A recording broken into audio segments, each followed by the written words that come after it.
Indira Gandhi national open university Kolkata regional সেন্টারে সকলকে স্বাগত। আমি doctor Rupam Mukherjee, assistant professor of economics, কবি সুকান্ত মহাবিদ্যালয়, ভদ্রেশ্বর। এবং আজকে আমরা যে বিষয়বস্তু নিয়ে আলোচনা করব সেটা আমাদের বিইসিসি 103 এই পেপারের ইন্ট্রোডাক্টরি ম্যাক্রো ইকোনমিক্স, এবং আমাদের এই পর্যায়ের এটি 6তম লেকচার। এবং এই লেকচারেতে আজকে আমাদের আলোচনার বিষয়বস্তু হবে সরল কেনশীয় মডেল। আজকের আলোচনায় আমরা সরল কেনশীয় মডেলের প্রথম যে অংশ সেইটা নিয়ে মূলত আলোচনা করব, এবং এর পরের অংশে আমরা সরল কেনশীয় মডেলের কি করে ভারসাম্য জাতীয় আয় নির্ধারিত হয় এবং বিভিন্ন গুণক সংক্রান্ত ধারণা নিয়ে আলোচনা করব। আজকে আমরা সরল কেনশীয় মডেলের প্রাথমিক যে পাঠ সেইটা করার ক্ষেত্রে কতগুলো অত্যন্ত গুরুত্বপূর্ণ ধারণা, যাকে আমরা অনেক সময় ইংরেজিতে বলি কি কনসেপ্টস, সেইগুলোকে ছাত্রছাত্রীদের কাছে স্পষ্ট রাখার চেষ্টা করব। আজকে আমাদের আলোচনাতে যে যে বিষয়গুলো উঠে আসবে তার মধ্যে প্রথম যে বিষয়টা আমরা বোঝার চেষ্টা করব সেটা হচ্ছে ভোগ প্রবণতা এবং সঞ্চয় প্রবণতা। এই দুটি বিষয় সম্পর্কে আমাদের ধারণা, এটা আমরা প্রথমে শিখব। ভোগ প্রবণতা বলতে কি বোঝায়, সঞ্চয় প্রবণতা বলতে কি বোঝায়, এবং এই প্রবণতা সেটা ভোগের ক্ষেত্রেই হোক বা সঞ্চয়ের ক্ষেত্রেই হোক, সেটি পরিমাপের দুটি উপায় আছে। একটি হলো গড় এবং আরেকটি হলো প্রান্তিক। তাই আমরা আলাদা করে জানবো গড় এবং প্রান্তিক ভোগ প্রবণতা বলতে কি বোঝায়, এবং তার সাথে এটাও শিখবো যে গড় এবং প্রান্তিক সঞ্চয় প্রবণতা সেটা বলতেই বা আমরা কি বুঝি। এবং তার পরের অংশে আমরা যেটা নিয়ে আলোচনা করব সেটা হচ্ছে ভোগ ব্যয় এর নির্ধারক কিছু বিষয়সমূহ, অর্থাৎ ভোগ ব্যয়কে কোন কোন বিষয় প্রভাবিত করে এই সংক্রান্ত আলোচনা আমরা এরপরে করব। এর পরের অংশে আমরা কেনশীয় ভোগ অপেক্ষক, কেনস ভোগ অপেক্ষককে কিভাবে সংজ্ঞায়িত করেছিলেন এবং কেনশীয় এই ভোগ অপেক্ষকের কতগুলো গুরুত্বপূর্ণ বৈশিষ্ট্য। এখানে আমরা কিছুটা গাণিতিক মডেল ব্যবহার করব, কিছু চিত্রর ব্যবহার হবে, আমরা সেটা ধীরে সুস্থে শিখব। এবং তারপরে আমরা জানার চেষ্টা করব যে কেনশীয় ভোগ অপেক্ষক থেকে কিভাবে সঞ্চয় অপেক্ষক নির্ধারণ করা যায়। তো এই হচ্ছে আমাদের আজকের যে মূল আলোচনা হবে তার বিষয়বস্তু। তো আমরা প্রথমেই যে আলোচনাটাতে আসব সেটি হচ্ছে ভোগ প্রবণতা এবং সঞ্চয় প্রবণতা, এই দুটি বিষয় সম্পর্কে ধারণা। প্রথমে আমরা বোঝার চেষ্টা করি যে যে কোনো ব্যক্তি তিনি যে অর্থ উপার্জন করেন সেই অর্জিত অর্থের একটি অংশ তিনি বিভিন্ন রকম কর দানে ব্যয় করেন।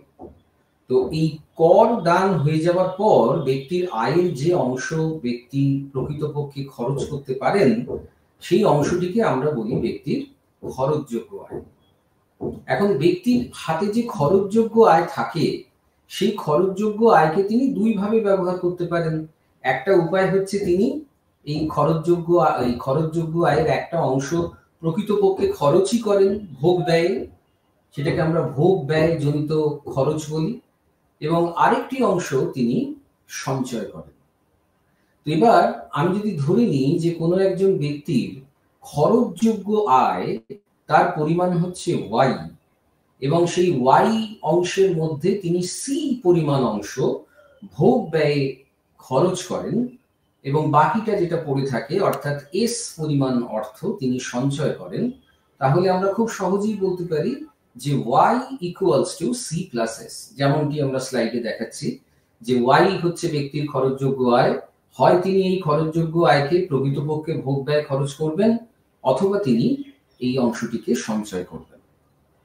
সাধারণভাবে আমরা ভোগ প্রবণতা বলতে ভোগ করার ইচ্ছাকে বোঝাই। ঠিক একইভাবে সঞ্চয় প্রবণতা বলতেও কিন্তু আমরা সঞ্চয় করার ইচ্ছাকে বোঝাই। এবার এই ভোগ করার ইচ্ছা বা সঞ্চয় করার ইচ্ছা অনেকগুলি বিষয়ের উপর নির্ভরশীল হতে পারে, কিন্তু কেনশীয় মডেলে ভোগ ব্যয় নির্ধারক সবচেয়ে গুরুত্বপূর্ণ বিষয় হিসেবে যেটিকে নির্দেশ করা হয় সেটি হচ্ছে ভোক্তার খরচযোগ্য আয়। ভোক্তার খরচযোগ্য আয় বাড়ার সাথে সাথে ভোক্তার ভোগ ব্যয়জনিত খরচ বাড়ে এবং একই সাথে ভোক্তার সঞ্চয়ও বাড়ে। তাই এই ভোগ প্রবণতা বা সঞ্চয় প্রবণতা যে বিষয়টি দ্বারা মূলত নির্ধারিত হয় সেটি হলো ভোক্তার খরচযোগ্য আয়। তাহলে আমরা কি শিখলাম?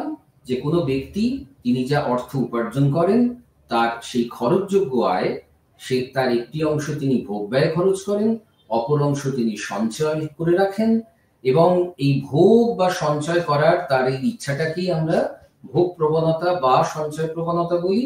এবং কেনসের মতে এই ভোগ প্রবণতা বা সঞ্চয় প্রবণতা নির্ধারক সবচেয়ে গুরুত্বপূর্ণ বিষয় হচ্ছে ভোক্তার খরচযোগ্য আয়। এর পরের যে বিষয়টা আমরা বোঝার চেষ্টা করছি সেটা হচ্ছে গড় ভোগ প্রবণতা এবং গড় সঞ্চয় প্রবণতা। এটা বলতে আমরা কি বুঝি, এর সংজ্ঞা কি? তো প্রথমে আমরা গড় ভোগ প্রবণতা বলতে কি বোঝায় সেটা বোঝার চেষ্টা করি। মনে করে নেওয়া যাক কোনো ব্যক্তি যা উপার্জন করেন তার একটি অংশ তিনি ভোগ ব্যয় খরচ করেন। তাহলে কোনো ব্যক্তি তার যে খরচযোগ্য আয়, মানে উপার্জন বলতে আমরা এখানে বারবারই খরচযোগ্য আয় বুঝতে হবে। তো কোনো ব্যক্তি তার প্রতি ইউনিট খরচযোগ্য আয়ের যতটা পরিমাণ গড়ে তিনি ভোগ ব্যয় খরচ করেন তাকেই গড় ভোগ প্রবণতা বলা হয়। মনে করে নেওয়া যাক কোনো একজন ব্যক্তি তার যে রোজগারের পরিমাণ, সেই রোজগারের পরিমাণ হচ্ছে 110 টাকা। তার মধ্যে তিনি 10 টাকা কর বাবদ বিভিন্ন জায়গায় প্রদান করেন। তো তার ফলে তার খরচযোগ্য আয় দাঁড়ালো 110 মাইনাস 10 মানে 100 টাকা ধরে নেওয়া যায়। এবার এই খরচযোগ্য আয় 100 টাকার মধ্যে তিনি 60 টাকা ভোগ ব্যয়তে খরচ করলেন। তাহলে অবভিয়াসলি বাকি 40 টাকা তিনি সঞ্চয় করলেন। তাহলে তিনি 100 টাকার মধ্যে কত টাকা ভোগ ব্যয় খরচ করলেন? 60 টাকা। তাহলে প্রতি 1 টাকাতে গড়ে তিনি কতটা ভোগ ব্যয় খরচা করলেন? 60/100।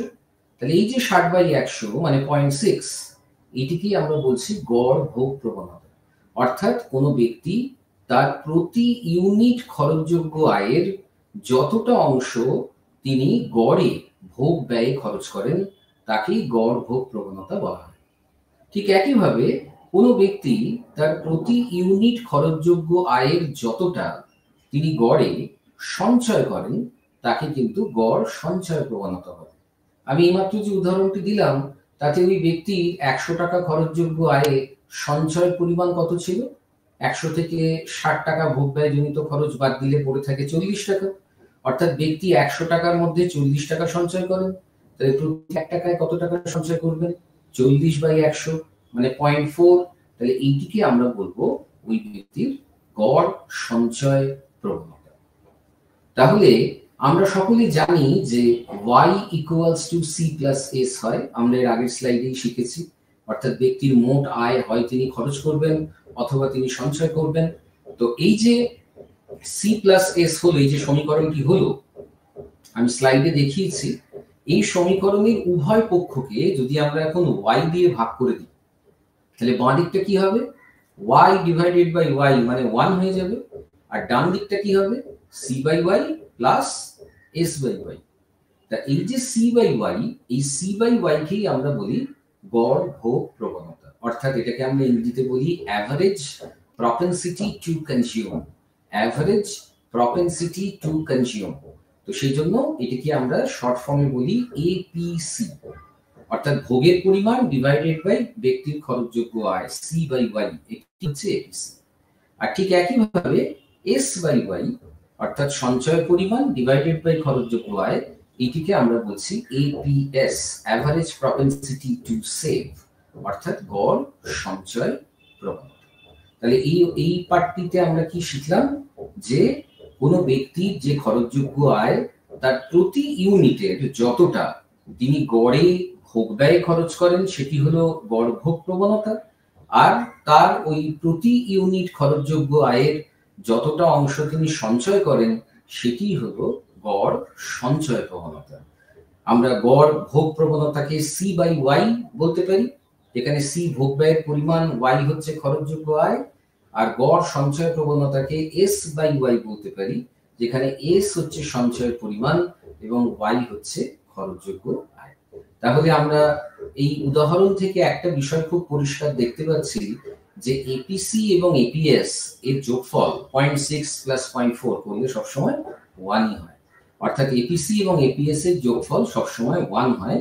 এটা অনেক সময় প্রশ্ন করতে পারে, দেখাও। সেক্ষেত্রে আমরা এই সমীকরণ আকারে দেখিয়ে দেব যে গড় ভোগ প্রবণতা এবং গড় সঞ্চয় প্রবণতার যোগফল সর্বদাই 1 হবে। আমি এখানে একটি উদাহরণ দিয়ে বিষয়টিকে বোঝানোর চেষ্টা করেছি। আমি একটু আগে যে উদাহরণটা দিচ্ছিলাম সেটারই খানিকটা রিপিটেশন বটে। প্রশ্ন করা হয়েছে যে মনে করে নেওয়া যায় কোনো ব্যক্তির খরচযোগ্য আয়ের পরিমাণ হচ্ছে 100 টাকা এবং তিনি তার মধ্যে 60 টাকা ভোগ ব্যয়তে খরচ করেন। এক্ষেত্রে প্রথমে জানতে চাওয়া হয়েছে এপিসি কত এবং এপিএস কত, এই দুটো আলাদা আলাদা করে নির্ধারণ করতে বলা হয়েছে। এবং তারপর জানতে চাওয়া হয়েছে যে এপিসি এবং এপিএস এই দুটিকে যোগ করলে সেই যোগফল 1 হচ্ছে কিনা সেটা যাচাই করে দেখতে। তো প্রথমে আমাদের এই অঙ্কতে আমরা জানি যে আমরা y equals to c plus s হয়। তো আমাকে এখানে ভোগ ব্যয়ের পরিমাণটা বলে দিয়েছে 60 টাকা, তাহলে আমাকে সঞ্চয়ের পরিমাণটা বার করতে হবে। তাহলে s মানে কি হবে? y minus c। y যদি c প্লাস s হয় তাহলে s এর মান কি হবে? y minus c। এখানে প্রশ্নানুসারে y এর মান কত দেওয়া আছে? 100। c এর মান কত দেওয়া আছে? 60। তাহলে s এর মান কত হবে? 100 মাইনাস 60 মানে 40। তাহলে আমার এপিএস যেটা গড় সঞ্চয় প্রবণতা, সেটার ফর্মুলা কি? এপিএস মানে s বাই y। আমার এই অঙ্কে s এর মান কত? 40। তাহলে 40 বাই 100 মানে 0.4। এবং এপিসি বলতে কি বোঝায়? c by y। এখানে আমার c কত? 60 আর y কত? 100।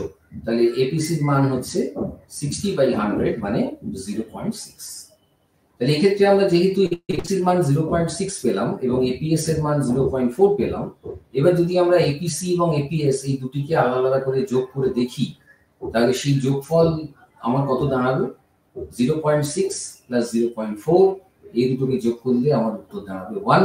অর্থাৎ আমরা যাচাই করে দেখলাম সত্যি সত্যি এপিসি এবং এপিএস এর মান 1 হবে। এটা ইনটিউটিভলিও খুব স্পষ্ট যে আমি প্রতি ইউনিট টাকার যতটা অংশ ভোগ ব্যয়ে খরচা করছি সেটা যদি গড় ভোগ প্রবণতা হয় তাহলে বাকি অংশটুকুই তো গড় সঞ্চয় প্রবণতা হবে। তাই এপিসিও একটা ফ্র্যাকশন, এপিএসও একটা ফ্র্যাকশন, আর দুটো ফ্র্যাকশনকে যোগ করে তো 1 হবেই, কারণ একেরই তো ফ্র্যাকশন, দুটো পার্ট। আশা করি এই অংশ সকলের বুঝতে কোনো অসুবিধা হয়নি। এরপরে আমরা যে বিষয়টিকে আলোচনাতে আনবো সেটি হলো প্রান্তিক ভোগ প্রবণতা এবং প্রান্তিক সঞ্চয় প্রবণতার ধারণা। এতক্ষণ আমরা গড় নিয়ে আলোচনা করছিলাম, এবারে আমরা যে আলোচনাটা করব সেটা হচ্ছে প্রান্তিক নিয়ে, মার্জিনাল। প্রান্তিক ভোগ প্রবণতা নির্ধারণ করার ক্ষেত্রে বা প্রান্তিক সঞ্চয় প্রবণতা নির্ধারণ করার ক্ষেত্রে আমাদের যেটা দেখতে হবে সেটা হচ্ছে কোনো ব্যক্তির আয়ের পরিবর্তন যদি 1 ইউনিট হয়, যদি কোনো ব্যক্তির খরচযোগ্য আয় সেটা 1 ইউনিট পরিবর্তিত হয়, বাড়তেও পারে কমতেও পারে, সেক্ষেত্রে ভোগের ওপর এবং সঞ্চয়ের ওপর তার কি প্রভাব? অর্থাৎ কোনো ব্যক্তির খরচযোগ্য আয়ের পরিমাণ যদি 1 ইউনিট পরিবর্তিত হয় তবে ভোগ ব্যয়ের পরিমাণ যতটা পরিবর্তিত হয়, যতটা পরিমাণে পরিবর্তিত হয় তাকেই আমরা প্রান্তিক ভোগ প্রবণতা বলি। অর্থাৎ আমি যদি ধরে নিই যে কোনো ব্যক্তির খরচযোগ্য আয়ের পরিবর্তন হলো ডেল্টা ওয়াই, এখানে ডেল্টা স্লাইডে যে চিহ্নটা ব্যবহার করা হয়েছে, ডেল্টা বলতে পরিবর্তনকে সূচিত করা হয়। ডেল্টা সাইনটি যে অক্ষরের সামনে বসে তার পরিবর্তন বোঝানো হয়। তাহলে ডেল্টা ওয়াই বলতে আমরা কি বোঝাই? ওয়াই মানে কি আমরা ধরি? খরচযোগ্য আয়। তাহলে ডেল্টা ওয়াই মানে হচ্ছে ব্যক্তির খরচযোগ্য আয়ের পরিবর্তন। ডেল্টা সি মানে আমরা বলবো ভোগের পরিবর্তন, এবং ডেল্টা এস মানে আমরা বলছি সঞ্চয়ের পরিবর্তন। তাহলে যদি ডেল্টা ওয়াই পরিমাণ আয় পরিবর্তিত হলে ভোগ ব্যয়ের পরিবর্তন ডেল্টা সি হয়, তাহলে 1 ইউনিট আয় পরিবর্তিত হলে ভোগের পরিবর্তন কত হবে? Delta C by delta Y. আমি আবার বলছি, যদি আয়ের পরিবর্তন ডেল্টা ওয়াই হয় তাহলে ভোগের পরিবর্তন হয় ডেল্টা সি। তাহলে যদি আয়ের পরিবর্তন 1 হয় তাহলে ভোগের পরিবর্তন কত হবে? Delta C by delta Y. এই যে delta C by delta Y, এটা কি আমরা বলি প্রান্তিক ভোগ প্রবণতা, MPC, marginal propensity to consume. এখানে একটা জিনিস মনে রাখতে হবে যে আমরা যখন গড় ভোগ প্রবণতার মান বার করছিলাম তখন কিন্তু আমরা দেখছিলাম ব্যক্তি তার প্রতি একক আয়ের কতটা অংশ ভোগে খরচা করছেন, প্রতি ইউনিট আয়ের কতটা। আর এখানে হচ্ছে আয় 1 ইউনিট পরিবর্তিত হলে ভোগ কত ইউনিট পরিবর্তিত হয়, এই ডিফারেন্সটা কিন্তু ভালো করে বুঝতে হবে। গড় ভোগ প্রবণতাতে বলা হয় কোনো ব্যক্তি তার প্রতি ইউনিট আয়ের কতটা ভোগ ব্যয় খরচা করেন, কিন্তু প্রান্তিক ভোগ প্রবণতাতে বলা হয় ব্যক্তির আয় যদি 1 ইউনিট পরিবর্তিত হয় তাহলে ভোগ ব্যয়ের কতটা পরিবর্তন হয়। এই সূক্ষ্ম তফাৎটা কিন্তু ভালো করে বুঝতে হবে। তাহলে আমরা বলতে পারি এমপিসি মানে কি হবে? Delta C by delta Y. ঠিক একইভাবে কোনো ব্যক্তির আয় 1 ইউনিট পরিবর্তিত হলে তার সঞ্চয়ের পরিমাণ যতটা পরিবর্তিত হয় তাকে প্রান্তিক সঞ্চয় প্রবণতা বলে। তা ব্যক্তির আয় যদি ডেল্টা ওয়াই পরিমাণ পরিবর্তিত হয় এবং তার ফলে যদি সঞ্চয়ের পরিমাণ ডেল্টা এস পরিবর্তিত হয় তাহলে প্রতি 1 ইউনিট আয়ের পরিবর্তনে সঞ্চয়ের পরিবর্তন কত হওয়ার কথা? Delta S by delta Y. তাহলে এই যে delta S by delta Y, এটা কি আমরা প্রান্তিক সঞ্চয় প্রবণতা বা মার্জিনাল প্রপেনসিটি টু সেভ বলে থাকি। তাহলে এখান থেকে আমরা কি শিখলাম যে এপিসি মানে ছিল সি বাই ওয়াই, কিন্তু এমপিসি মানে কি দাঁড়ালো? Delta C by delta Y. এর আগে এপিএস যখন আলোচনা করেছিলাম তখন তার ফর্মুলা কি ছিল? এস বাই ওয়াই, কিন্তু এমপিএস এর ফর্মুলা কি হবে? Delta S by delta Y. আশা করি সকলের বুঝতে অসুবিধা হয়নি। এবার আমরা জানি যে y equals to C plus S হয়। সবাই স্লাইডে দেখো, যদি y equals to C plus S হয় তাহলে আমরা যদি উভয় পক্ষের ডেল্টা দিয়ে ভাবি, পরিবর্তন দিয়ে ভাবি, তাহলে ডেল্টা ওয়াই মানে delta C plus delta S হওয়ার কথা। অর্থাৎ আয়ের পরিবর্তনের ফলে হয় ভোগের পরিবর্তন ঘটবে, অথবা সঞ্চয়ের পরিবর্তন ঘটবে, অথবা দুটোরই পরিবর্তন ঘটবে। ক্লিয়ার?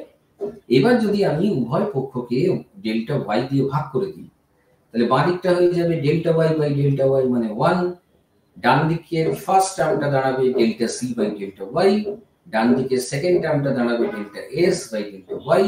আমরা জানি delta C by delta Y মানে হচ্ছে এমপিসি, আবার delta S by delta Y মানে হচ্ছে এমপিএস।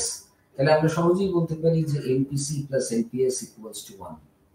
অর্থাৎ আমরা যেমন APC plus APS equals to 1 পেয়েছিলাম, ঠিক একইভাবে এমপিসি প্লাস এমপিএস এটাও ইকুয়ালস টু আমরা 1 পেলাম। আমরা একটা গাণিতিক উদাহরণ দিয়ে বিষয়টাকে আরেকটু সহজে বুঝতে পারি।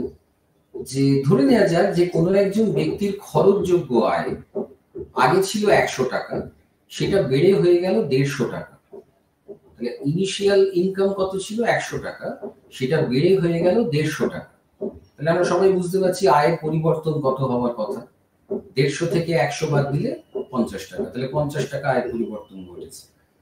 এখানে বলছে অঙ্কে যে কোনো একজন ব্যক্তির খরচযোগ্য আয় যদি 100 টাকা থেকে বৃদ্ধি পেয়ে পরিবর্তনটা কোন দিকে হয়েছে? বাড়ার দিকে হয়েছে। অর্থাৎ আয়টা বেড়ে গিয়ে 100 জায়গায় 150 হয়েছে, এবং তার ফলে ওই ব্যক্তির ভোগ ব্যয়ের পরিমাণ যেটা আগে ছিল 60 টাকা সেটা এখন বেড়ে গিয়ে হয়ে গেছে 90 টাকা। তাহলে ভোগ ব্যয়ের পরিমাণ বেড়েছে। এবার আমাকে যদি কেউ প্রশ্ন করে ভোগ ব্যয়ের পরিমাণের কতটা পরিবর্তন ঘটলো, তাহলে সেটা হচ্ছে 60 থেকে 90। তাহলে ডেল্টা সি কত হবে? ডেল্টা সি মানে হবে 90 মাইনাস 60 মানে 30। তাহলে এই অঙ্কেতে আমরা বুঝতে পারছি ডেল্টা ওয়াই মানে হচ্ছে 150 মাইনাস 100 মানে 50, আর ডেল্টা সি মানে হচ্ছে 90 মাইনাস 60 মানে 30। এবার আমাকে প্রথমে বার করতে বলেছে যে এমপিসি এর মান তুমি নির্ধারণ করে দেখাও। এমপিসি, তার মানে এমপিসি কি হয়? Delta C by delta Y হয়। তাহলে এই অঙ্কে ডেল্টা সি এর মান বেরিয়েছে 30, ডেল্টা ওয়াই এর মান বেরিয়েছে 50। তাহলে এমপিসি মান হবে delta C by delta Y মানে 30 বাই 50 মানে 3 বাই 5। সেটাকে আমরা পয়েন্ট আকারে প্রকাশ করলে দাঁড়াবে 0.6। এর পরের পার্টে আমাকে জিজ্ঞেস করা হয়েছে তুমি দেখো এই অঙ্কের ক্ষেত্রে এমপিসি প্লাস এমপিএস করলে এক হচ্ছে কিনা। তো আমার এমপিসি মান তো আমি বার করে রেখেছি 0.6, তাহলে এবার আমাকে এমপিএস এর মানটা কত হয় সেটা দেখতে হবে। এমপিএস বার করতে গেলে আমাকে প্রথমে জানতে হবে আমার প্রাথমিক সঞ্চয় কত ছিল। এই অঙ্কে বলে দেওয়া আছে ব্যক্তির প্রাথমিক আয় ছিল 100 টাকা এবং তিনি তার মধ্যে 60 টাকা ভোগ ব্যয় খরচা করতেন। তাহলে ব্যক্তির প্রাথমিক সঞ্চয় কত হবে? 100 থেকে 60 বাদ দিলে যেটুকু থাকতো সেটাই তিনি প্রাথমিকভাবে সঞ্চিত করতেন। তাহলে তার পরিমাণ হচ্ছে 100 মাইনাস 60 ইকুয়ালস টু 40। পরবর্তী পর্যায়ে যখন তার আয়টা 150 টাকা হলো তখন তার ভোগ ব্যয়ের পরিমাণ দাঁড়ালো 90। তাহলে 150 টাকার মধ্যে তিনি যদি 90 টাকা ভোগে খরচ করে ফেলেন তাহলে সঞ্চয়ের জন্য কতটা পড়ে থাকে? 150 মাইনাস 90 করলে আমরা পাই 60। তাহলে আমরা ঘুরিয়ে বলতে পারি এই অঙ্কটাকে যে ব্যক্তির আয় যখন 100 টাকা থেকে 150 টাকাতে পরিবর্তিত হলো তখন তার সঞ্চয়ের পরিমাণটা কিন্তু 40 টাকা থেকে 60 টাকাতে পরিবর্তিত হলো। তাহলে সঞ্চয়ের পরিমাণের পরিবর্তন কত দাঁড়াবে? আগে 40 ছিল, পরে 60 হলো, তাহলে পরিবর্তনের পরিমাণটা দাঁড়াবে 60 মাইনাস 40, এটা বিয়োগ করলে দাঁড়ায় 20। তাহলে ডেল্টা এস মানে দাঁড়াবে 20। আমরা জানি ডেল্টা ওয়াই মানে 50, ভোগের ক্ষেত্রেও তাই, সঞ্চয়ের ক্ষেত্রেও তাই, 50। তাহলে আমাকে যদি বলা হয় এমপিএস কত, তাহলে এমপিএস এর মান কি হয়? Delta S by delta Y. তাহলে এখানে ডেল্টা এস হচ্ছে 20, ডেল্টা ওয়াই হচ্ছে 50, তাহলে এটা হচ্ছে 2/5। 2/5 কে যদি আমরা পয়েন্টে প্রকাশ করি সো দ্যাট বিকামস 0.4। তাহলে আমার এমপিসি এর মান বেরোলো 0.6, এমপিএস এর মান বেরোলো 0.4। তাহলে এই এমপিসি আর এমপিএস কে যোগ করলে যোগফল হবে 1। অর্থাৎ এপিসি প্লাস এপিএস করেও যেমন 1 হচ্ছিল, এমপিসি প্লাস এমপিএস করলেও যে তেমন 1 হয় সেটা এই অঙ্ক দিয়ে আমরা স্পষ্টত। এবার এই প্রাথমিক দুটি ধারণা হয়ে যাবার পর কয়েকটা জিনিস একটু মনে রাখতে হবে। পরীক্ষাতে এই সংক্রান্ত কিছু প্রশ্ন অনেক ক্ষেত্রেই দেওয়া হয়। যেমন প্রথমে আমরা যেটা জানি যে আমরা যা আয় করি তার একটা অংশ আমরা ভোগ করি। তাহলে যদি আয় কোন একটা ধনাত্মক সংখ্যা হয়, ভোগ ব্যয়ের পরিমাণও একটা ধনাত্মক সংখ্যাই হয়, কিন্তু সেটা আয়ের তুলনায় একটু কম হয়। এই জন্য আমরা বলছি যে যেহেতু 0 less than C less than Y, অর্থাৎ ওয়াইটাও 0 থেকে বড়, সিটাও 0 থেকে বড়, কিন্তু সিটা আবার ওয়াই এর থেকে ছোট। কোনো ব্যক্তি তার আয়ের একটা অংশ খরচা করেন, সবটাই সাধারণভাবে করেন না। সেটা হলে কি হবে? আমরা যদি এইটা দেখি তাহলে আমরা এটাও বলতে পারি 0 less than S less than Y, কারণ যদি তিনি তার আয়ের একটি অংশ খরচ করেন তাহলে বাকি অংশটুকু সঞ্চয় করেন, তাহলে সঞ্চয়ও ধনাত্মক এবং তার মানও ওয়াই এর থেকে কম, কিন্তু দুটোই ধনাত্মক। তো সেক্ষেত্রে আমরা বলতে পারি যদি 0 less than C less than Y হয় তাহলে তার উভয় পক্ষকে যদি আমরা ওয়াই দিয়ে ভাগ করে দিই তাহলে 0 বাই ওয়াই মানে 0, সি বাই ওয়াই মানে এপিসি, আর ওয়াই বাই ওয়াই মানে 1। তাহলে এই জন্য প্রথম সম্পর্কটা আমরা পাই 0 less than APC less than 1, অর্থাৎ এপিসির মান সাধারণভাবে 0 থেকে 1 এর মধ্যে থাকে। ঠিক একইভাবে আমরা 0 less than S less than Y এর সকল পক্ষকেই যদি ওয়াই দিয়ে ভাগ করে দিই তাহলে সেক্ষেত্রে আমরা পাবো 0 লেস দেন এপিএস লেস দেন 1, অর্থাৎ এপিসি এবং এপিএস দুটোই যে একটা ফ্র্যাকশন এরা এখানে সেটাই বোঝাতে চাইছে। অনেক সময় পরীক্ষায় প্রশ্ন দেয়, আচ্ছা বলো তো যদি এপিসির মান 0.75 হয় তাহলে এপিএস এর মান কত হবে? তাহলে আমাদের সহজ উত্তর, শর্ট কোশ্চেন, এর সহজ উত্তর আমরা জানি এপিসি আর এপিএস যোগ করলে 1 হবে। তো তার মধ্যে এপিসির মান যদি 0.75 দিয়ে দেওয়া থাকে তাহলে এপিএস এর মান 1 মাইনাস 0.75 করলে হবে 0.25। এটা এক ধরনের প্রশ্ন। আর আরেকটা জিনিস যেটা আমাদের এখানেতে বোঝা দরকার, এপিসি শুধু নয় এমপিসি বা এমপিএস এর ক্ষেত্রেও সত্যি, সেটা হচ্ছে যে কেনসের এমন একটি বক্তব্য ছিল যে যখন মানুষের আয়ের পরিমাণ বৃদ্ধি পায় তখন তার ভোগ ব্যয়ের পরিমাণও বাড়ে, কিন্তু ভোগ ব্যয়ের বৃদ্ধির পরিমাণ ব্যক্তির আয়ের বৃদ্ধির পরিমাণের তুলনায় একটু কম হয়। অর্থাৎ আয় যদি 10 টাকা বাড়ে ব্যক্তির ভোগ ব্যয় 8 টাকা বাড়ে, অর্থাৎ বাড়ে কিন্তু সেই বৃদ্ধিটা আয়ের যতটা বৃদ্ধি পায় তার তুলনায় তুলনামূলকভাবে কম হয়। এটাকে তিনি মানুষের মৌলিক মনস্তাত্ত্বিক ধর্ম হিসেবে ব্যাখ্যা করেছিলেন যে আয় যে হারে বৃদ্ধি পায় সেই হারেই তার ভোগ সেই হারে বা তার থেকেও বেশি হারে বৃদ্ধি পায় না। তার কারণ হিসেবে তিনি দেখিয়েছিলেন যে প্রত্যেক মানুষের মধ্যে সঞ্চয় প্রবণতা আসে। মানুষ কেবল হয়তো আজকের জন্য নয়, কালকের জন্যও বাঁচে, তো সেই জন্য তার কিছুটা সঞ্চয় প্রবণতাও আছে। তো সেই কারণে তার আয়ের সবটাই তিনি বর্তমানেতে খরচ করে ফেলেন না। সেটা যদি হয়, তাহলে এই স্লাইডের পরের দিকে যেটা লেখা আছে যে 0 less than C less than delta C less than delta Y এবং 0 less than delta S less than delta Y, এই দুটো সম্পর্কও কিন্তু সঠিক হবে। এবং উভয় পক্ষকে ডেল্টা ওয়াই দিয়ে যদি আমরা ভাগ করি, স্লাইডে যেমন দেখানো হয়েছে, 0 less than delta C by delta Y less than 1 এবং একইভাবে 0 less than delta S by delta Y less than 1। অর্থাৎ এমপিসিও 0 টু 1 এর মধ্যে থাকবে, এমপিএসও 0 টু 1 এর মধ্যে থাকবে। একমাত্র ক্রিটিক্যাল কেস যদি এমন হয়, যে খুব রেয়ার কেস এটা, যে ব্যক্তি যতটা আয় যতই বাড়ুক না কেন তার ভোগ ব্যয়ের কোনো পরিবর্তনই হচ্ছে না, অর্থাৎ ডেল্টা সির মানটা হচ্ছে 0, অর্থাৎ আয় যতটা বাড়ছে তার পুরোটাই সেভিং হয়ে যাচ্ছে, একটুও তার ভোগ ব্যয় বাড়ছে না। যদি এমন ক্ষেত্র তৈরি হয়, সেক্ষেত্রে ডেল্টা সির মান 0 হয়ে যাবে। আর ডেল্টা সি 0 হয়ে গেলে আমরা কি জানি, এমপিসি মানে delta C by delta Y. তাহলে ভগ্নাংশের লবটা যদি 0 হয়ে যায়, তাহলে ভগ্নাংশের মানটা 0 হয়ে যায়, তাহলে সেক্ষেত্রে এমপিসি মানও কিন্তু 0 হয়ে যাবে। এইটা একটা রেয়ার পসিবিলিটি। আরেকটা রেয়ার পসিবিলিটি হচ্ছে, যেটা আমি একটু আগে বলছিলাম, যদি ওই মৌলিক মনস্তাত্ত্বিক ধর্মের বাইরে বেরিয়ে কোনো ব্যক্তি তার আয়ের যতটা পরিবর্তন ঘটলো, তার ভোগ ব্যয়েরও ঠিক ততটাই পরিবর্তন ঘটে যায়, অর্থাৎ ডেল্টা সি এবং ডেল্টা ওয়াই যদি সমান হয়ে যায়, তাহলে আমরা কি জানি, এমপিসি মানে delta C by delta Y হয়। দুটোরই মান যদি পরস্পর সমান ঘটে, তাহলে delta C by delta Y এর জায়গায় আমরা, মানে দুটোরই মান যেহেতু সমান, তাহলে এটা 1 হয়ে যায়। তাহলে এমপিসির মান 0 হতে পারে, এমপিসির মান 1ও হতে পারে, কিন্তু সাধারণভাবে এমপিসির মান 0 টু 1 এর মধ্যেই লাই করে। একইভাবে যদি কেউ আমাকে প্রশ্ন দেয় যে এমপিসি মানে 0.75, তাহলে এমপিএস কত, তাহলে এমপিএস হবে 1 মাইনাস 0.75, কারণ এমপিসি আর এমপিএস যোগ করলে 1 হয়, সেক্ষেত্রে এমপিএস এর মান হবে 0.25। তা এইটা হচ্ছে আমাদের একটা প্রাথমিক জায়গা, যেটা আমাদের আজকের এই ক্লাসেতে বোঝা ভীষণভাবে জরুরি ছিল, কারণ এইটার উপর ভিত্তি করেই কিন্তু আগামী দিনের আলোচনাগুলো হবে। কেনসের পরবর্তীকালে যখন আমরা ডাইরেক্ট মডেলে ঢুকবো, তখন কেনসীয় মডেলে জাতীয় আয় নির্ধারণ এবং বিভিন্ন যে গুণক বলে একটা ধারণা আসবে, সেখানে কিন্তু এমপিসি বা এমপিএস এই ধারণাগুলো ভীষণভাবে কাজে লাগবে। আচ্ছা, এরপর আমরা যে বিষয়টা আলোচনা করব সেটা হচ্ছে ভোগ ব্যয় নির্ধারক বিষয়সমূহ, অর্থাৎ ভোগ ব্যয়কে কোন কোন বিষয় প্রভাবিত করে, ভোগ ব্যয় প্রভাবক কারণ। সাধারণভাবে আমরা এর আগে একটি ক্লাসে পড়েছিলাম, জাতীয় আয়ের আলোচনার সময় বলেছিলাম যে ভোগ অপেক্ষক বলতে আমরা বোঝাই যে ভোগ ব্যয় এবং সেই ভোগ ব্যয় নির্ধারক বিষয়গুলোর মধ্যে যে গাণিতিক সম্পর্ক, সেটাকেই আমরা সাধারণভাবে ভোগ অপেক্ষক বলি। যদি ওই নির্ধারক বিষয়গুলির মান জানা থাকে এবং আমরা ভোগ অপেক্ষকটার এক্সাক্ট গাণিতিক ফর্মটা জানি, তাহলে ওই বাকি প্রভাবকগুলোর মান ওই সমীকরণে বসিয়ে দিলে ভোগ ব্যয়ের মান সর্বোচ্চ কত হতে পারে সেটা আমরা সহজেই নির্ধারণ করতে পারি।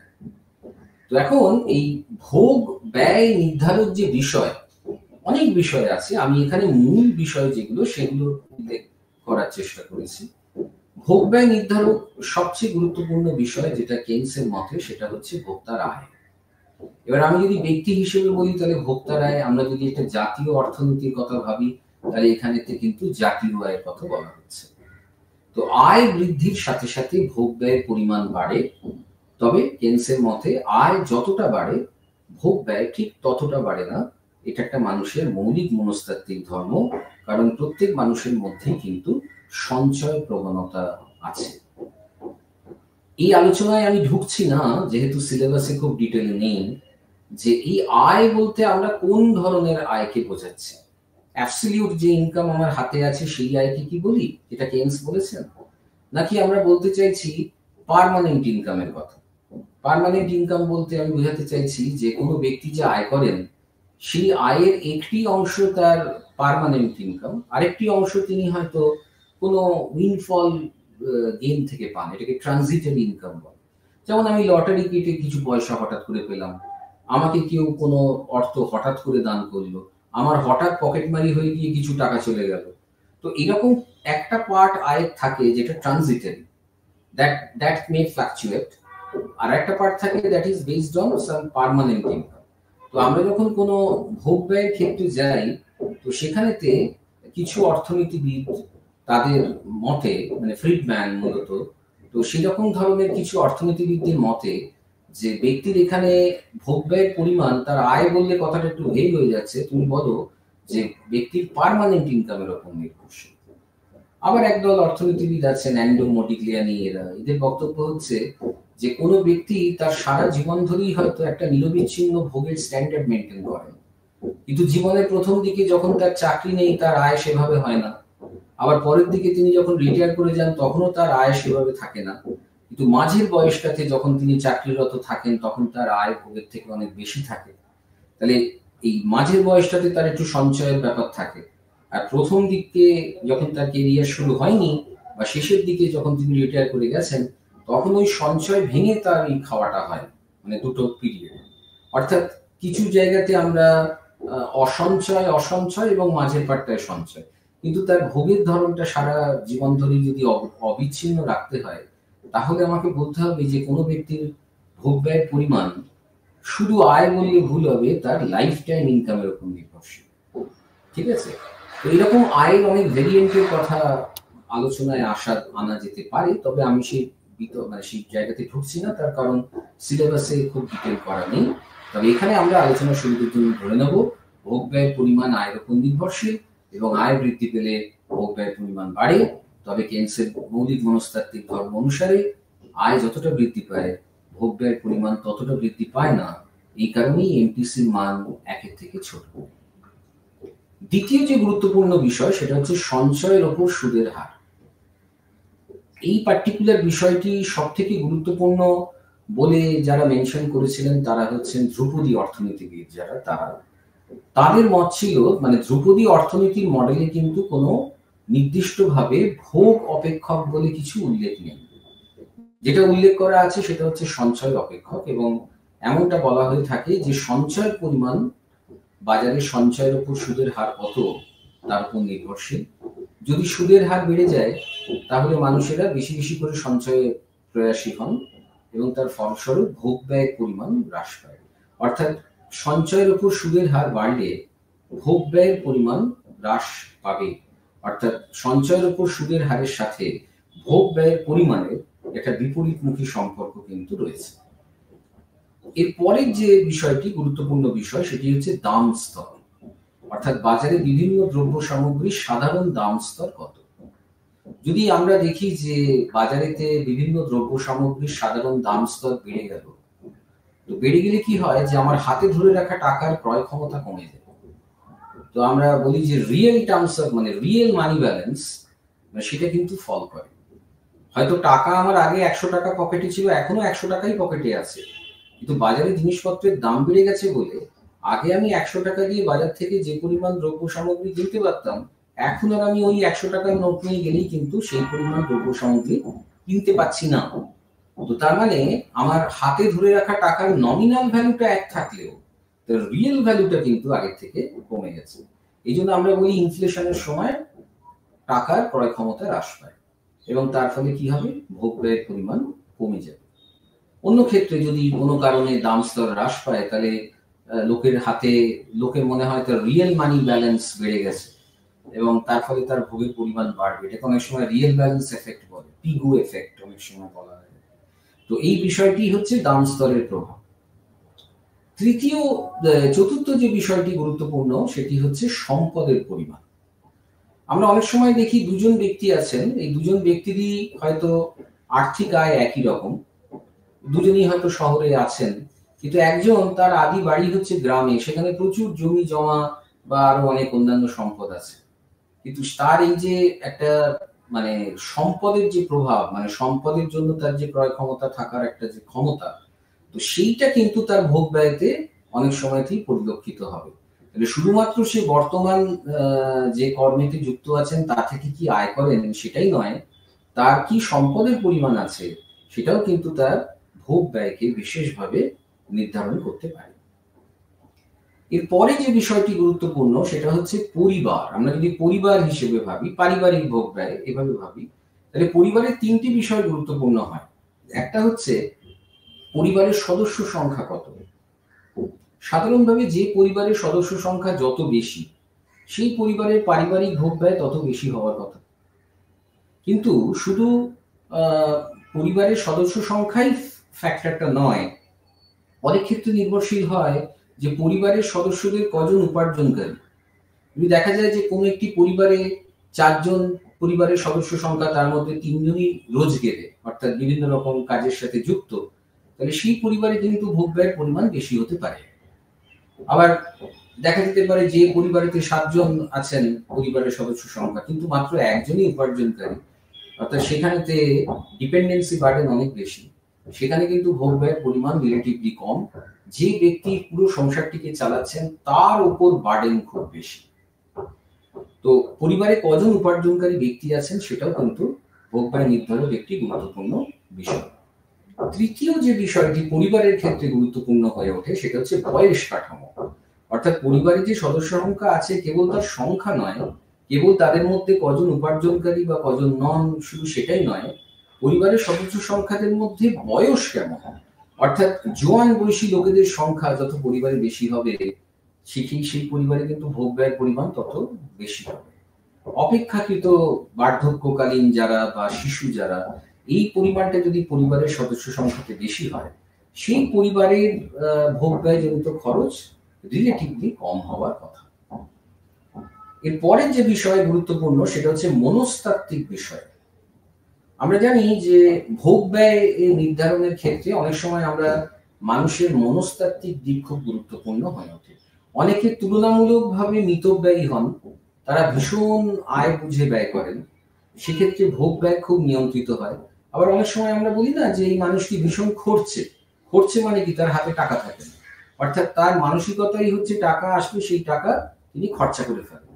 তো এই মানসিক জায়গাটাও কিন্তু অনেক সময় ভোগ ব্যয় কে প্রভাবিত করতে পারে। অনেক সময় আমি মানসিকভাবে খুব প্রফুল্ল থাকলেও কিন্তু আমার বেশ কিছু দ্রব্য সামগ্রীর ভোগ ব্যয়জনিত চাহিদা বৃদ্ধি পেতে পারে। সবশেষে যেটা আমরা এখানে উল্লেখ করব সেটা হচ্ছে সরকারি নীতি। সরকার অনেক সময় নানাবিধ নীতি প্রণয়নের মাধ্যমে ভোগকে উৎসাহিত করতে পারেন। যেমন ধরে নেওয়া যাক যে মন্দার বাজারে, যেখানে ভোগ ব্যয়জনিত চাহিদা ভীষণই কম অর্থনীতিতে, সেই কারণে মন্দা সৃষ্টি হয়েছে, সরকার যদি চান যে সেখানে ভোগের পরিমাণ বাড়ুক, তাহলে সরকার যে পদ্ধতি নিতে পারেন সেটা হচ্ছে করে ছাড় দিতে পারেন। করে ছাড় দিলে কি হবে, ব্যক্তি যে আয় করছেন তা থেকে যদি কর বাবদ আয় কম দিতে হয়, কর বাবদ যে দেয় সেটা যদি কমে যায়, তাহলে কিন্তু ব্যক্তির খরচযোগ্য আয়ের পরিমাণটা আগের তুলনায় অনেক বেড়ে যায়। তো খরচযোগ্য আয় বেড়ে গেলে ভোগ ব্যয়ের পরিমাণ বাড়ার কথা। তাহলে সরকারের কর নীতি একটা গুরুত্বপূর্ণ নীতি হতে পারে। অনেক সময় সরকার ভোগ ব্যয়কে নিয়ন্ত্রিত করার জন্য নানাবিধ প্রকল্প চালু করেন। হয়তো এমন দেখা গেল যে সুদের হার, সঞ্চয়ের উপর সুদের হার তিনি বাড়িয়ে দিলেন। বিভিন্ন স্কিমে সঞ্চয়ের উপর যে বিভিন্ন স্কিম মানে নীতি সরকার নেন, সেখানেতে ভোগ ব্যয়, সেখানে সঞ্চয়ের উপর সুদের হার যদি তিনি বাড়িয়ে দেন, তাহলে তার একটা প্রভাব ভোগ ব্যয়ের উপর দিয়ে পড়ে। কারণ অতিরিক্ত সুদ আয় উপার্জন করার জন্য অনেকে ভোগ ব্যয় অন্তত স্বল্পকালীন সময় কমিয়ে দিতে পারেন। তো সেক্ষেত্রে ভোগ ব্যয়ের পরিমাণ কিন্তু গুরুত্বপূর্ণভাবে হ্রাস পেতে পারে। অনেক সময় মানুষের প্রত্যাশা কিন্তু ভোগ ব্যয়কে প্রভাবিত করতে পারে। যেমন আমি যদি ধরে নিই যে একটা কোন একটি ইলেকশন আসছে এবং সেই ইলেকশনে যিনি জিতবেন তিনি আমারই মনোনীত কোনো প্রার্থী, এবং তিনি যদি পাওয়ারে আসেন তাহলে তিনি অনেক ভালো ভালো কাজ করবেন, জনকল্যাণমুখী কাজ করবেন। এই যে একটা পজিটিভ ভাইব, এইটা যদি কাজ করে, তাহলে কিন্তু তিনি এখনো অব্দি আসেননি, কিন্তু তিনি আসবেন তার প্রত্যাশায়, এবং সেই সম্পর্কিত আমার একটা ভালো মানসিক পরিস্থিতি, সেটা কিন্তু অনেক ক্ষেত্রে খুব পজিটিভ একটা অর্থনৈতিক পরিমণ্ডল সৃষ্টি করতে পারে, এবং সেখান থেকে কিন্তু ভোগ ব্যয়ের পরিমাণ বৃদ্ধি পেতে পারে। এটা ফ্রিডম্যান ফেলপসের যে রেশনাল এক্সপেকটেশন থিওরি, সেখানেতে অনেক সময় কিন্তু মুদ্রাস্ফীতি কোনো অর্থনীতিতে নিয়ন্ত্রণের জন্য এই রেশনাল এক্সপেকটেশনের এই যে ভাবধারা, সেটির কথা কিন্তু তারা তাদের তত্ত্বে বলেছিল। যাই হোক, আমি সেই বিষয়ে ঢুকছি না। এখানে আমাদের মূল আলোচনা হচ্ছে সরকারি নীতি। অনেক সময় সরকার নিয়ম করে কোনো কোনো দ্রব্যের ভোগ ডাইরেক্টলি বন্ধ করে দিতে পারেন, ব্যান করে দিতে পারেন, সেটাও এক ধরনের সরকারি নীতি। কোনো কোনো দ্রব্যের উপর করের পরিমাণ অত্যাধিক হারে বাড়িয়ে দিয়ে, সেগুলির দাম অত্যাধিক বাড়িয়ে দিয়ে তার ভোগের পরিমাণ নিরসন করতে পারেন। তো এইভাবে সরকার নানাবিধ নীতি প্রণয়নের মাধ্যমে কিন্তু ভোগ ব্যয়কে প্রভাবিত করতে পারে। এরপরে আমরা যেটা আসবো সেটা হচ্ছে কেনসের ভোগ অপেক্ষক এবং তার কিছু বৈশিষ্ট্য।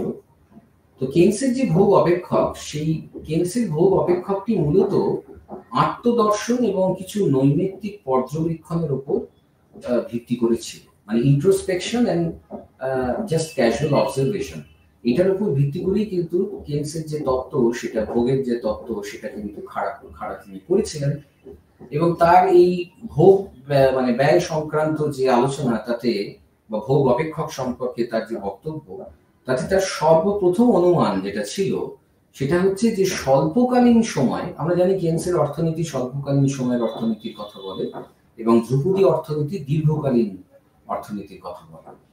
তো কেনসের মতে স্বল্পকালীন সময়ে ভোগ ব্যয় নির্ধারক সবচেয়ে গুরুত্বপূর্ণ বিষয় যেটা, সেটা হচ্ছে ব্যক্তির খরচযোগ্য আয়। অন্যান্য আরো বিষয় থাকতে পারে, কিন্তু সেই কোনোটাই ভোগ মানে আয়ের মতো এত গুরুত্বপূর্ণ নয়। তাই কেনসের মতে C is a function of Y. Y মানে খরচযোগ্য আয়, সি মানে হচ্ছে ভোগ ব্যয়।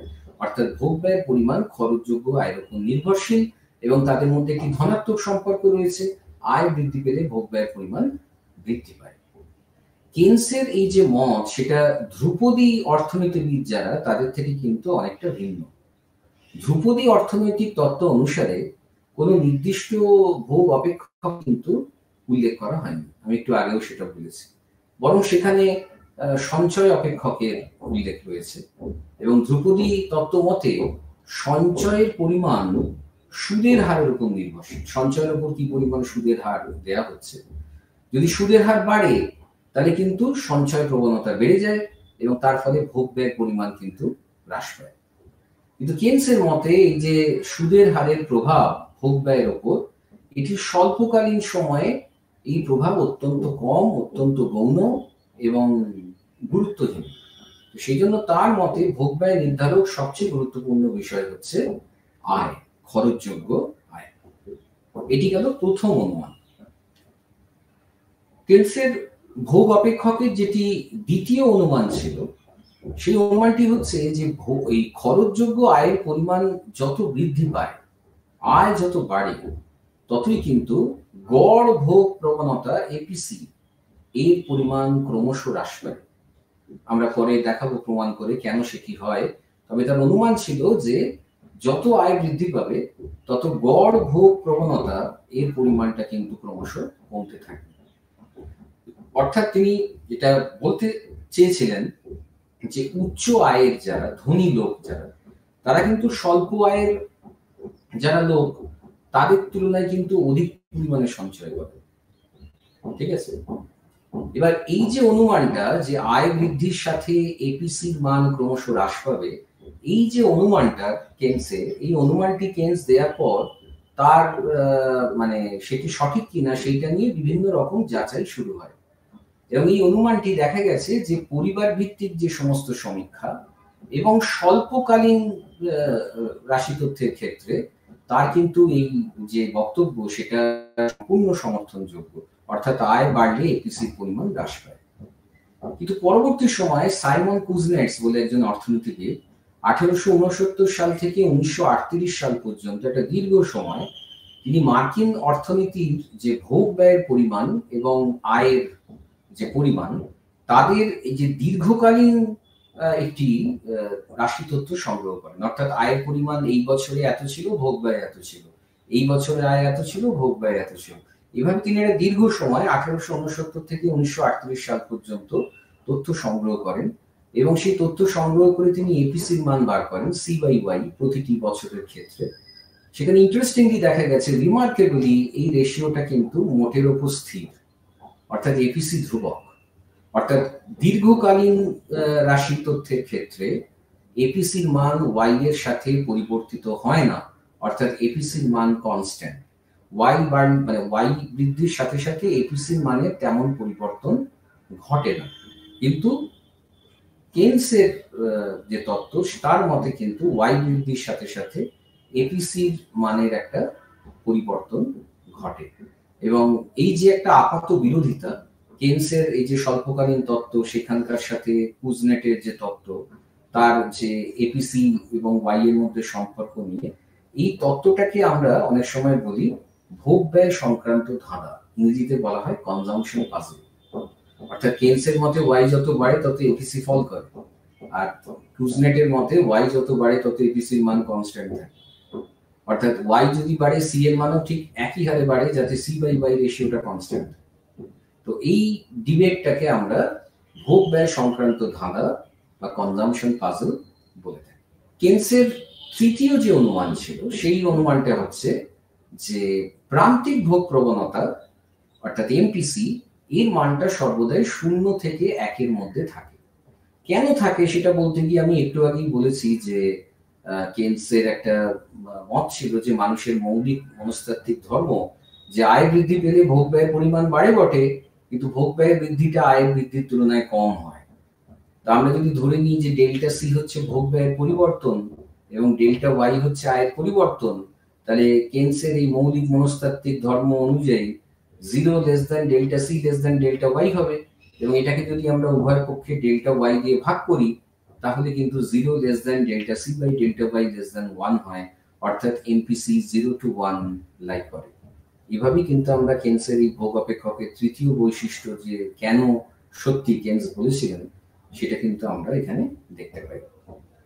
এবার এই কেনসের যদি ভোগ অপেক্ষকটাকে আমরা সমীকরণের আকারে প্রকাশ করি তাহলে যে সমীকরণটি দাঁড়ায় সেটা হচ্ছে C equals to A plus B Y, একটি সরল রৈখিক সমীকরণ যেখানে এ হচ্ছে বেঁচে থাকার জন্য ন্যূনতম ভোগের পরিমাণ, এটি একটি ধ্রুবক যা পজিটিভ। বি হচ্ছে আরেকটি ধ্রুবক যার মান 0 থেকে 1 এর মধ্যে থাকে। আমরা পরবর্তী সময়ে দেখব এই বি হচ্ছে ভোগ রেখার ঢাল, যাকে আমরা অনেক ক্ষেত্রে বলে থাকি MPC, marginal propensity to consume. এবার এই যে সি বলে যেটা দেওয়া হয়েছে, সি হচ্ছে ভোগ ব্যয়ের পরিমাণ, ওয়াই হচ্ছে আয়ের পরিমাণ।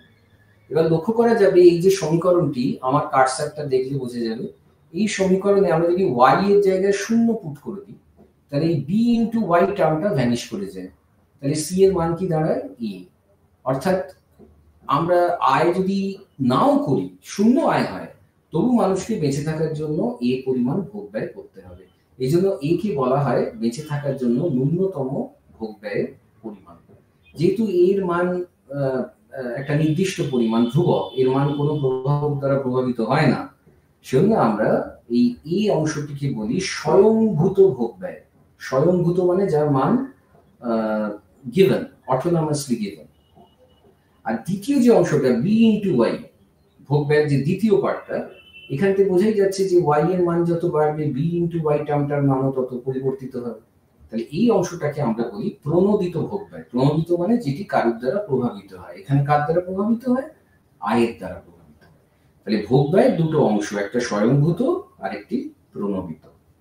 এর মধ্যে বিকে আমরা বলছি এমপিসি, কারণ বি মানে delta C by delta Y. এই সমীকরণটি থেকে খুব সহজেই বোঝা যাচ্ছে উভয় পক্ষের ডেল্টা নিলে, যেহেতু ডেল্টা এ মানে 0 কারণ এ স্থির, তাহলে delta C by delta Y করলে বি পাওয়া যায়। এবং এই সমীকরণ থেকে আরেকটা জিনিসও দেখা যাচ্ছে, সেটা হচ্ছে এপিসি মানে A by Y plus B. C কে যদি আমি উভয় পক্ষে, এই যে সমীকরণটি আছে এটির যদি আমি উভয় পক্ষকে ওয়াই দিয়ে ভাগ করি তাহলে সি বাই ওয়াই মানে হবে A by Y plus B. এই যে এটা কি আমরা ওই সি বাই ওয়াই কে এপিসি বলছি, তাহলে এপিসি মানে হচ্ছে A by Y plus B. এখান থেকে আমরা দেখতে পাচ্ছি যে যেহেতু বিটা কনস্ট্যান্ট, তাহলে এ বাই ওয়াই এর মান যত বাড়ে তত এ বাই ওয়াইটা হ্রাস পায়, কারণ এ তো কনস্ট্যান্ট। তো তার ফলে এ বাই ওয়াই প্লাস বিও হ্রাস পায়, তার মানে এপিসিও হ্রাস পায়। অর্থাৎ ওয়াই যত বাড়ে এপিসির মান তত কমে যায়। এখানে আমরা কেনসের ভোগ অপেক্ষককে কেমন দেখতে তার ছবিটা দেখিয়েছি। ছবিতে দেখা যাচ্ছে যে কেনসের ভোগ অপেক্ষকটি একটি আপওয়ার্ড স্লোপিং রেখা, এই যে রেখাটি C equals to A plus B Y. এর স্লোপ হচ্ছে বি অর্থাৎ এমপিসি। বি এর মান 0 থেকে 1 এর মধ্যে থাকে। দেখা যাচ্ছে যে 45 ডিগ্রি লাইন, যেটি এই যে ডটেড লাইন, 45 ডিগ্রি লাইনের স্লোপ কত হয়? 1 হয়। আর এই যে সি রেখাটি, এই রেখাটি একটু ফ্ল্যাটার লাইন, অর্থাৎ এর স্লোপ 1 এর তুলনায় কম, সেই জন্য বি এর মান 0 থেকে বড়, পজিটিভলি স্লোপ বটে, কিন্তু 1 এর থেকে ছোট। এবং এই রেখাটির একটি উল্লম্ব ছেদিতাংশ আছে, এই উল্লম্ব ছেদিতাংশটির মান হচ্ছে এ, অর্থাৎ বেঁচে থাকার জন্য ন্যূনতম ভোগের পরিমাণ। এই ভোগ অপেক্ষকের উপর দেখা যাচ্ছে যে যদি আমি এই আয়ের পরিমাণটা 0 ধরে নিই, তাহলে সেই সময়তেও কিন্তু আমি যে ভোগ করছি সেটার পরিমাণ হচ্ছে এ। আমি এখান থেকে একটা ডটেড লাইন টেনেছি এই স্বয়ংভূত ভোগ ব্যয়ের পরিমাণটা নির্দিষ্ট করে বোঝানোর জন্য। যদি কোনো কারণে আয়ের পরিমাণ ও জি হয়, এই জিটা এখানে হবে, একটু বাঁদিকে সরে গেছে, ওয়াইটাও একটু বাঁদিকে সরে এসছে, এই জিটা এখানে হবে আর কি। যদি কোনো ক্ষেত্রে আয়ের পরিমাণ ওজি হয়, তাহলে ভোগ ব্যয়ের পরিমাণ কত হবে? ইজি হবে। এই ইজির মধ্যে এই যে এফ জি অংশটা, এই অংশটা হচ্ছে স্বয়ংভূত, কারণ এটি এই এর সাথে সমান। আর এই বাকি যে ইএফ অংশটা, এটা হচ্ছে প্রণোদিত, কারণ এটি আয়ের উপর নির্ভরশীল। এরপরে আমি যেটা দেখানোর চেষ্টা করেছি সেটা হচ্ছে কেনশীয় ভোগ অপেক্ষক। সেখানে যে আমাদের দ্বিতীয় বিষয়টি ছিল যে আয় যত বৃদ্ধি পায় তত এপিসির মানটা হ্রাস পায়, সেটাকে আমরা কি করে গাণিতিক ভাবে দেখাবো। লক্ষ্য করা যাক, আমি ধরে নিচ্ছি যে এখানেও আমার এই বি আর ইটা একটু সরে গেছে, বিটা এখানে হবে আর ইটা এখানে হবে, ওয়াইটার অ্যাক্সিসে থাকবে। তো কি হচ্ছে, যদি আমার ইনকাম ওবি হয়, তাহলে আমার ভোগ ব্যয়ের পরিমাণ কত হবে? এবি। ইনকাম যদি ওবি হয়, তাহলে ভোগ ব্যয় হবে এবি। তাহলে সিটা হচ্ছে এবি আর ওয়াইটা হচ্ছে ওবি, তাহলে আমার এপিসির মান কত হবে? AB by OB. এবার আমি যদি এই ও এ বি ত্রিভুজটা দেখি, ও এ বি এই ত্রিভুজটা যদি দেখি, তাহলে এবি বাই ওবি, যেটাকে আমরা এপিসি বলছি, মানে C by Y, AB by OB, এটা মানে আসলে কি হয়? আমরা ছোটবেলা ট্রিগোনোমেট্রিতে শিখেছি, এটা হয় ট্যান থিটা। এই যে থিটা কোণ, এই থিটা কোণের বিপরীত বাহু বাই ভূমি, মানে লম্ব বাই ভূমি বলা হয় অনেক সময়, তো সেটা হচ্ছে এবি বাই ওবি। তাহলে অর্থাৎ আমি যদি বলি যে আমার এই ওবি আয় স্তরে এপিসি কত, উত্তর হচ্ছে ট্যান থিটা। ঠিক একইভাবে আমার যদি ও ই আয় হতো, এই ই পয়েন্টটা এখানে থাকতো, ও ই আয় হতো, তাহলে আমার পরিমাণ কত হতো? ডিই। তাহলে এই যে এপিসি, ই বিন্দুতে এপিসি মান কি হতো?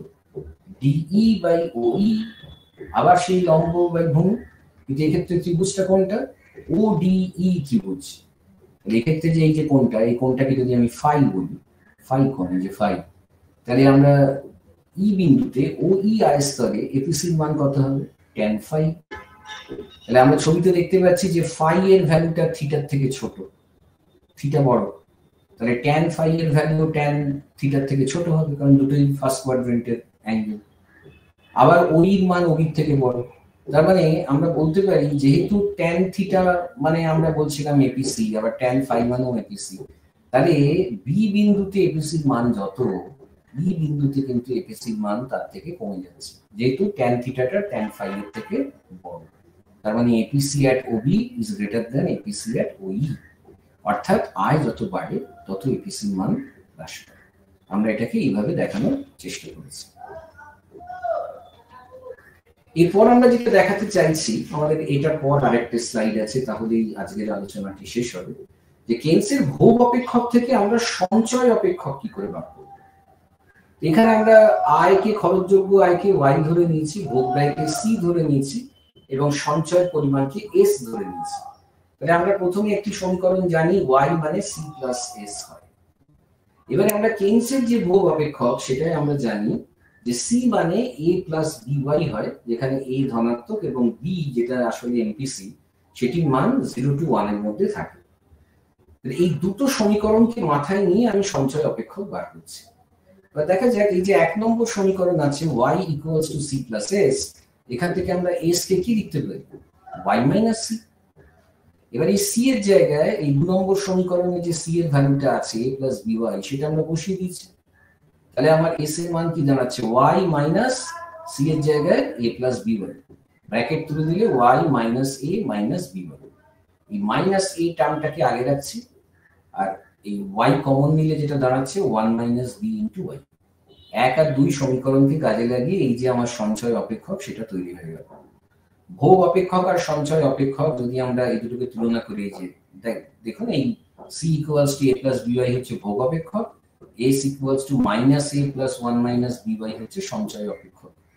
এখানে আমরা দেখতে পাচ্ছি ভোগ অপেক্ষকের যেটা ইন্টারসেপ্ট, সঞ্চয় অপেক্ষকের ইন্টারসেপ্টের মানটা তাই, কিন্তু তার সামনে একটা মাইনাস সাইন আছে, অর্থাৎ এটা আরো নেগেটিভ দিক থেকে শুরু হবে। আর ভোগ অপেক্ষকের যদি স্লোপটা b হয়, তাহলে সঞ্চয় অপেক্ষকের স্লোপটা হচ্ছে 1 মাইনাস b মানে যদি এমপিসি হয় তাহলে এটা 1 মাইনাস এমপিসি মানে এমপিএস হয়। তাহলে আমরা এখানে সেটাই লিখেছি যে সঞ্চয় অপেক্ষকের ছেদিতাংশের মান হচ্ছে মাইনাস এ এবং সঞ্চয় রেখার ঢাল যেটা সেটা হচ্ছে এমপিএস। তাহলে আমরা যদি কেউ বলে যে একটা ভোগ অপেক্ষক আছে c equals to 20 plus 0.8y, তাহলে সেক্ষেত্রে সঞ্চয় অপেক্ষকটা কেমন হবে? তাহলে এটা যদি 20 হয় তাহলে s টা হবে -20, আর এটা যদি 0.8 হয় তাহলে ওটা হবে 1 minus 0.8 মানে 0.2। তাহলে সঞ্চয় অপেক্ষক হবে s মানে -2 plus 0.2 into y।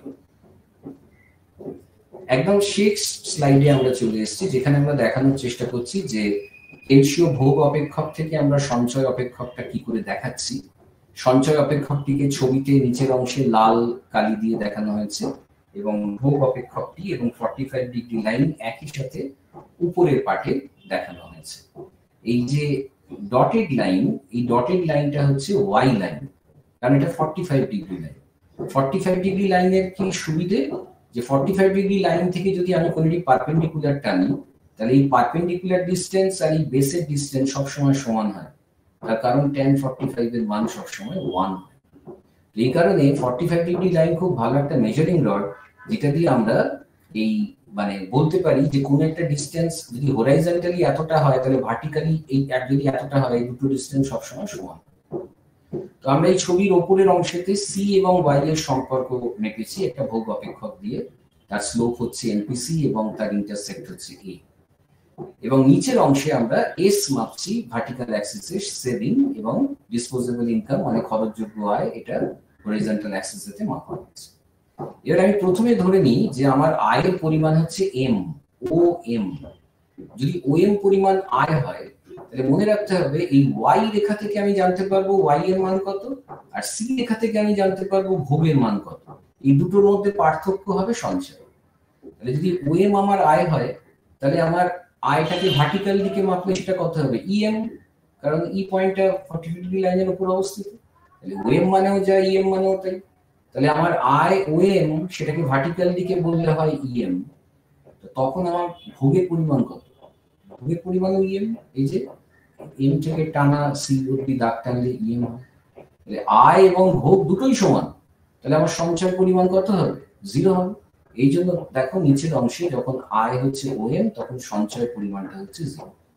কিন্তু যদি আমার n এর থেকে আয় কম হয়, ধরে নেওয়া যাক ওডি, সেক্ষেত্রে আমার আয় ওডি মানে ভার্টিক্যাল দিকে কত dh, ওডি মানে যা dh মানে তা, তাহলে এতটা আয়, কিন্তু ভোগ ব্যয় কত bf। তাহলে দেখো ভোগ ব্যয় আয়ের থেকে বেশি, কতটা বেশি? fh বেশি, তাহলে এতটা আমার সঞ্চয় কমে গেছে। এই দেখো dj হচ্ছে সেই fh এর সাথে সমান, এই যে এখানে দেখানো হয়েছে fh আর dj পরস্পর সমান, অর্থাৎ আমার এইদিকে যতটা পরিমাণ সঞ্চয় ঋণাত্মক হলো সেটা dj দিয়ে মাপা হয়েছে, অর্থাৎ ওডি আয়তে আমার সঞ্চয় ঋণাত্মক। আবার যদি আমি ওএন আয় ধরি, সেখানেতে আমার ভোগ ব্যয়ের পরিমাণ হচ্ছে আইএন, কিন্তু দেখো আয়ের পরিমাণ জিএন, তার মানে এখানে জিআই পরিমাণ আমার অতিরিক্ত মানে সঞ্চয়ের সুযোগ রয়েছে। এই জিআইটিকেই ছবিতে কেএন দিয়ে দেখানো হয়েছে, অর্থাৎ এই কেএন যা জিআই তা এখানেতে ছবিতে তাই বলা হয়েছে। অর্থাৎ এইভাবে আমরা বিভিন্ন আয় স্তরে সঞ্চয়ের উপরের বিভিন্ন পয়েন্টগুলোকে যদি বার করি এবং তারপর সেটিকে একটি স্মুথ রেখা দিয়ে যুক্ত করে দিই, তাহলেই কিন্তু আমরা সঞ্চয় রেখা পাবো, যার ঋণাত্মক ঢাল হচ্ছে -a এবং দ্য স্লোপ হচ্ছে 1 - b অর্থাৎ এমপিএস। তো এই আজকে আমাদের মূল আলোচনার বিষয়বস্তু ছিল। আশা করি আমার বক্তব্য সকলের কাছে সহজবোধ্য হয়েছে। আজকে ছিল আমাদের প্রথম অংশ। এর পরের দিন আলোচনায় আমরা সরল কেলসীয় মডেল এবং তার গুণক এই নিয়ে আলোচনা করব, সেটি হবে দ্বিতীয় অংশ। সবাই ভালো থাকবেন। সামনের সপ্তাহে আবার দেখা হচ্ছে। নমস্কার।